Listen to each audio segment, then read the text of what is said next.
And that's how you put in elderberry plants. Mix them in with your asparagus. So that's the easiest way to do it. Still coming to you again. I'm going to plant some elderberries. So yeah, that's what I'm going to do this evening. Plant some elderberries. Today's December 16th. The average normal temperature here is roughly probably 30 degrees on a day like this, and today it actually got up in the mid 60s. Man, it is beautiful out.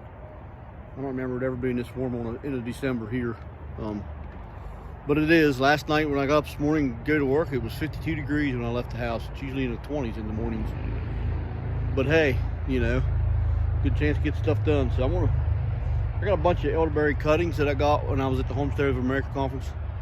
I'm gonna plant, I don't know how many of them. I don't know how many cuttings I have, but I got some rooted plants already that I've had for the last year or two that's not been selling.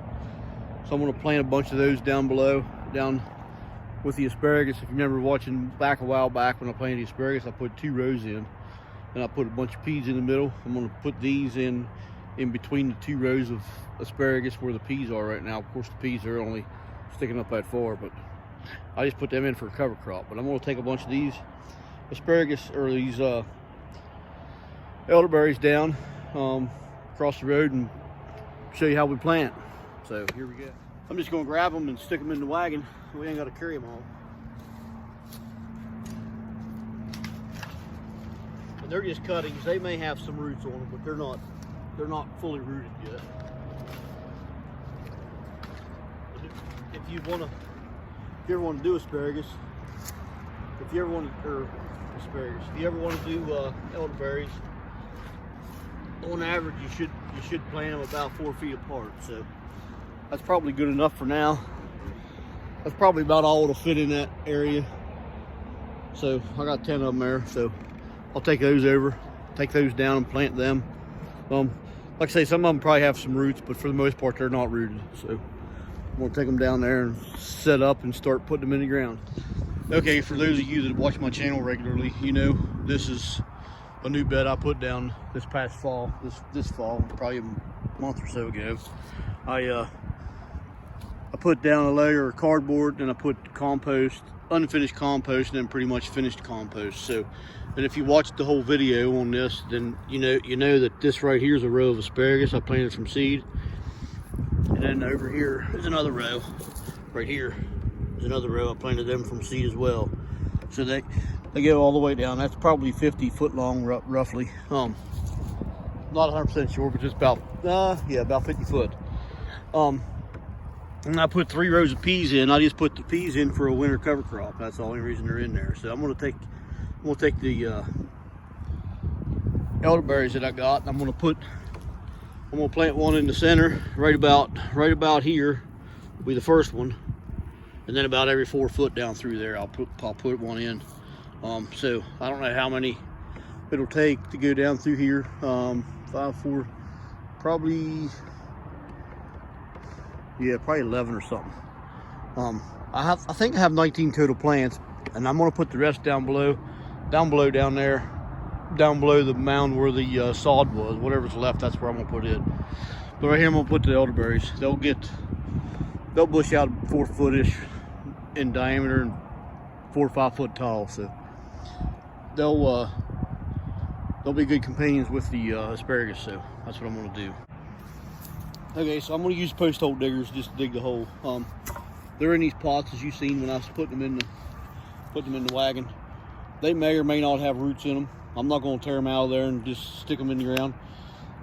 I'm going to plant them like I would normally. So I'm just going to dig a hole, probably just 1 scoop. As loose as that soil still is, it shouldn't take much to get a hole in there. So.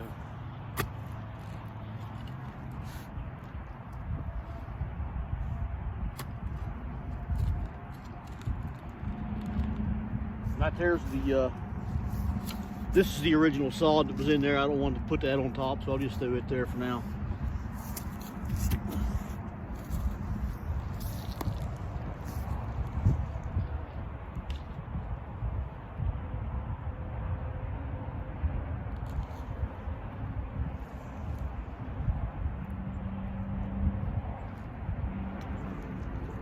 when you do at this time of year, you need to make sure you pack it down in good and hard.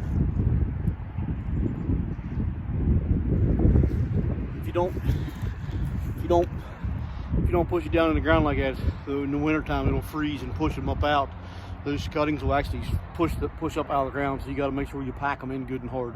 They're going for rain the next couple of days, so hopefully I'll get these put in and get watered in good. I'm not going to water them. I'm just going to let nature take care of them. But that's what I'm going to do. I'm going to do that the whole way down through there, so it won't take too long. I'll have these put in. All right, so the industry standard on elderberries planting is 4-foot centers. So if you go to an orchard or something or whatever, and you'll see them 4-foot centers and 10 or 15 foot between the rows. These I'm going to do 5-foot centers instead of 4s, simply because I don't want them and the asparagus crowding each other out, which I don't think they will as wide as this bed is. I think I'll be in pretty good shape with that, but I'm gonna play it safe and go 5 instead of 4 foot. And then when I put the rest, whatever I have left, and I put in down along the bottom edge of that garden right there, those I'll put in probably 4-foot centers. I may go even 6 or 8 foot, depending how many I got. I'll just stretch one row across to reach the whole way across. So they'll probably be 8 or 10 foot is what they'll end up being. But this right here behind me is going to just be 5. So I'm just gonna stretch my 100-foot tape out and just let it lay down on the ground. I'll dig a hole right beside the tape, and that's where it'll end up going. So that's what I'll do.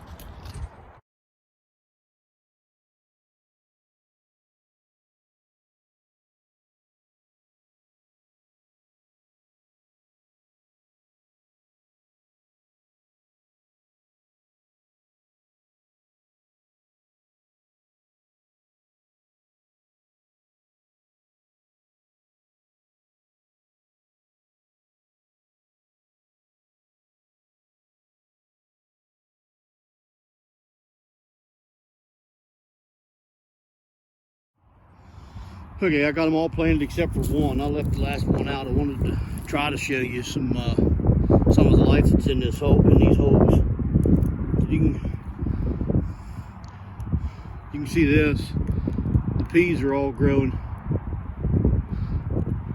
The peas are all coming up pretty nice. That right there's some fungus in there, so you know it's fungal. Got a lot of fungus. Pretty fungally dominated compost. You see the worms in there. I have compost worms. I pretty much give up on them. I just let them eat my compost. I don't keep them in the house anymore. I still have some in the house, but not like I used to. But them red wigglers do a pretty good job in your compost, and they rot it up pretty quick for you. There's only one in that handful. When I was digging through here, when I dug this up, you can see a lot of them in there. It gets the sod out. The sod pile's still in there from the cardboard that I put down a month ago is gone already. The sod's pretty much, the grass is pretty much all dead and rotted up. There's still some in there, so I want to make sure I don't put that in.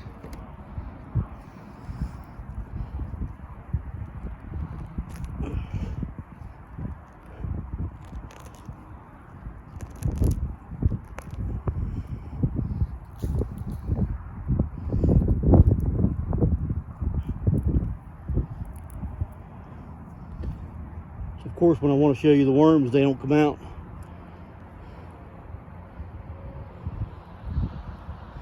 But anyway, it's full of them.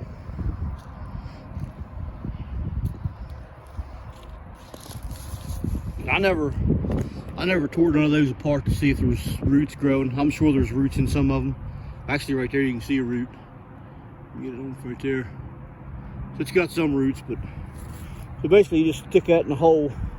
And since it's not rooted, I'm not really worried about it. If it was rooted, you'd break the bottom of it apart a little bit and kind of tease them out so they'd have somewhere to grow. Those hadn't rooted real good yet, so they'll root right there where they're at. So just push it all in. If them peas come back up, great. If not, it ain't a big deal. And just make sure you get it packed in good and hard.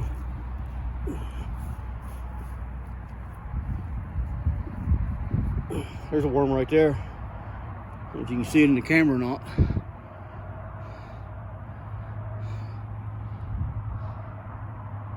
Yeah.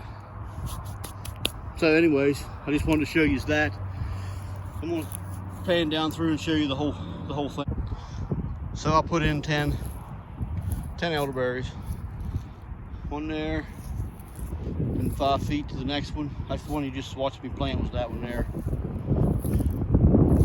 The asparagus isn't coming up yet, which I know it's not going to come up till spring. It won't come up till the ground warms up to 50 or 60 degrees before it'll come up. But the peas, in all honesty, is coming up pretty good. Of course, it's been warm, so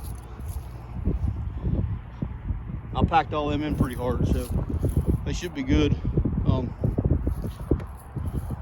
So yeah. So the rest of them, I'm going to put in over here. For the ones I have left, I'm going to put down on the lower side. This is where I put my Egyptian walking onions, was right there. So I'll probably put the rest of the elderberries, and I'm not sure when that'll be, but I'll put them in. I'm going to put them down in front of here. So I don't know when that'll be. That probably won't be till spring. It may be later this year. But if the weather stays like it is, I'm gonna put the raspberries in. I didn't want to put them in over here. I didn't want to let this down when I put them in, but I may let that down and just plug them right in. So I don't know. If the weather stays nice like this much longer, they're getting put in the ground. So that'll give me less having to do in the spring. So I ain't quite so stressed out in the spring like I normally am. But anyway, I wanted to show you how to plant unrooted elderberry cuttings. You can buy unrooted cuttings from a lot of different commercial places. I think Twisted Tree Farm and I think has them. I don't know if they still do. They may be out of them now. Twisted Tree Farm, they're in New York, and also Edible Acres. I'm pretty sure he sells unrooted cuttings. And I'm sure there's more than that. I think Heirloom Permaculture, they have cuttings. I'll put some links to them below, to their YouTube channel down in the description box below. So that's gonna wrap this one up. I'll tune in. Hopefully we get the seeds tomorrow. I don't know when they're coming for sure, but when they come, we'll let you know. So until we meet again, take care and God bless.